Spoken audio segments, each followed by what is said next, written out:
Hola, buenos días. ¿Cómo les va? ¿Cómo están ustedes? Les cuento que hoy vamos a arrancar con un nuevo tema del desarrollo de nuestro programa. Hoy empezamos a ver lo que son las expresiones algebraicas. Van a ver en el desarrollo de esto que nos vamos a encontrar con algunas cosas conocidas y con otras nuevas que, por supuesto, iremos aprendiendo de a poco. Primero que nada, vamos a definir lo que es una expresión algebraica. Una expresión algebraica es toda combinación de números y letras relacionados entre sí por las operaciones de suma, resta, multiplicación, división y potenciación. Ejemplos de estas expresiones son esas que aparecen en pantalla, por ejemplo 3xy, 5x menos 3 sobre 4x más 2 o 4xy cubo menos 5z. Fíjense que la incorporación de letras quizá a ustedes les hace acordar a ecuaciones que han visto en algún momento en los años anteriores. La diferencia de esto es que no hay igualdad.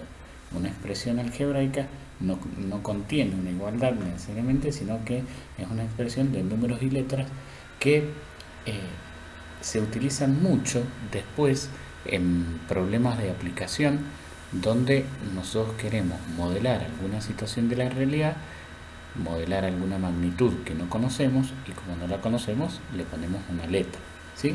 Entonces es este el sentido del uso de las expresiones algebraicas.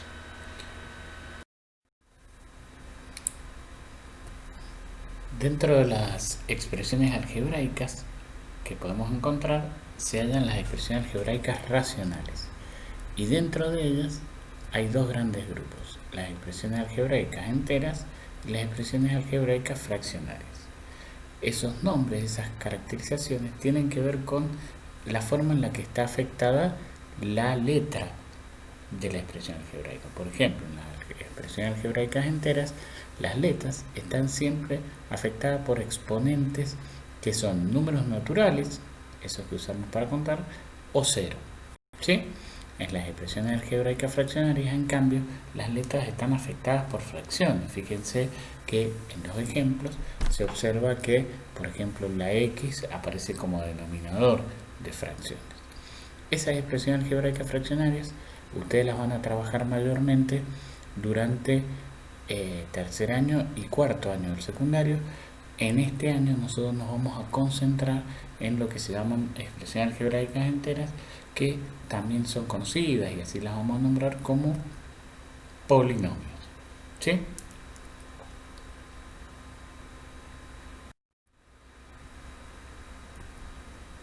Vamos a hablar ahora de los elementos de los polinomios, ¿sí? Dado un polinomio, que es esa expresión algebraica, fíjense que los exponentes a los que está afectada la parte de letras son todos números naturales. El 4, en el segundo término no hay exponente, quiere decir que habría un 1, en el tercer término hay un 2, pero no hay ni exponentes que sean números con coma, ni hay x que estén como denominador de alguna fracción. Bien, dentro de este polinomio vamos a distinguir algunos elementos. Los signos más y menos separan lo que llamamos los términos algebraicos, ¿sí? Cada una de esas expresiones que aparecen allí con una especie de corchete corresponden a un término algebraico. El exponente mayor con el que aparece la letra, cuando el polinomio está dado en una sola letra, como en este caso, es lo que vamos a llamar grado del polinomio, ¿sí? Este polinomio que hemos presentado allí sería un polinomio de grado 4.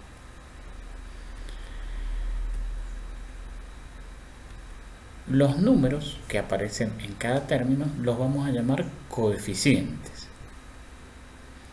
Dentro de estos coeficientes hay dos que tienen este nombre especial, que son el que acompaña a la letra de mayor grado, en este caso el 5, al que vamos a llamar coeficiente principal. Y el que no tiene ninguna letra asignada, no está acompañado por ninguna letra, entonces lo vamos a llamar término independiente. Las letras, por su parte, reciben el nombre de variables indeterminadas o factor literal. Con esos nombres suele referirse a las letras de un polinomio. Muy bien, veamos un ejemplo donde determinemos algunas de estas cosas. Dado el polinomio 3z cuadrado más 12z menos 7 menos 2 quintos z a la 5, lo primero que tenemos que identificar a la hora de querer caracterizar este polinomio es el grado, ¿sí? Y entonces el grado del polinomio, si observamos, es el 5 porque es el mayor exponente con el que aparece la z, que es la letra en la que está definido este polinomio. Una vez definido el grado, podemos identificar el coeficiente principal que dijimos ya en la diapositiva anterior, que es el número que acompaña a la letra de mayor grado. En este caso sería el menos 2 quintos, porque observamos que junto a la z5, que es la z de mayor exponente, se encuentra el menos 2 quintos. El término independiente, dijimos antes, es el coeficiente que no está ligado a ninguna letra y entonces en este ejemplo es el menos 7. Los polinomios suelen distinguirse de acuerdo al número de términos que contiene. Cuando el polinomio tiene un solo término, como ese que aparece allí, fíjense que hay 3 letras, pero no están separadas por signos más ni menos, entonces podemos decir que allí hay un único término algebraico, entonces hablaremos de un monomio. Cuando el polinomio tiene 2 términos, ¿sí?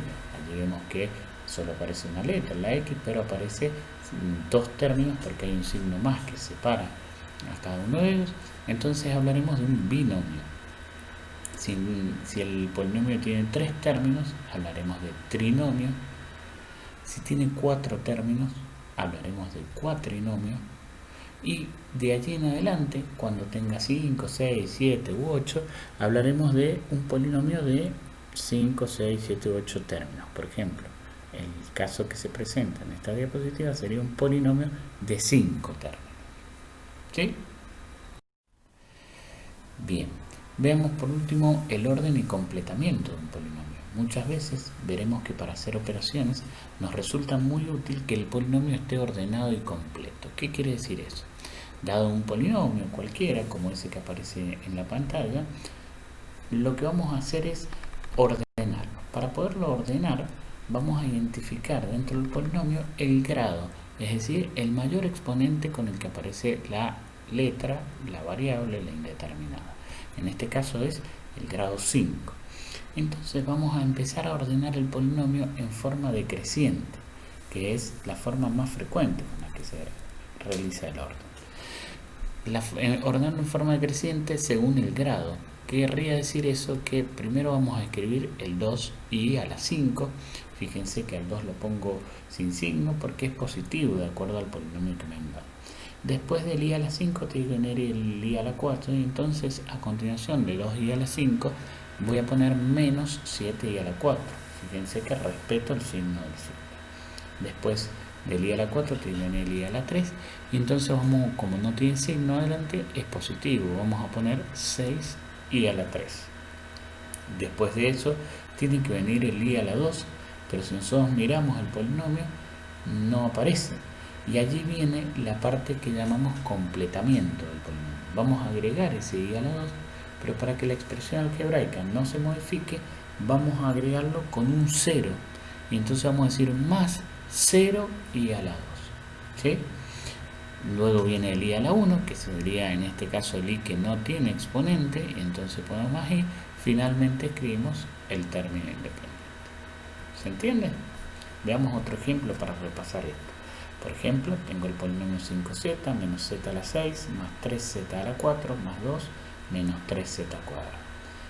Identificamos el grado, que en este caso es 6, y vamos a escribir en primer término ese término que tiene grado 6, ¿sí? Y entonces ponemos menos z a la 6. Una vez que hacemos eso, necesitamos, para que el orden decreciente podamos efectuarlo, el z a la 5 que no aparece, y entonces vamos a poner más 0z a la 5. Luego vendrá más 3z a la 4, el z a la 3 tampoco está, y entonces volveré a agregar un término con 0z a la 3, menos 3z2, más 5z, y por último más 2, que es el término. ¿Se entiende? Bien, para ver si se entiende, lo que vamos a hacer a continuación es proponer alguna actividad práctica para que ejercitemos esto y allí en la ejercitación descubramos las dudas. Les cuento que con esta parte de expresión algebraica vamos a seguir en desarrollo la semana que viene, porque allí vamos a ver operaciones, vamos a empezar a ver cómo sumamos, cómo restamos, cómo multiplicamos, cómo dividimos expresiones algebraicas. Pero antes de eso necesitamos practicar y ejercitar sobre los conceptos que hemos trabajado hoy. Muy bien, espero que les haya resultado útil la explicación. Nos veremos en breve. Espero que ustedes estén muy bien. Hasta tanto. Nos vemos.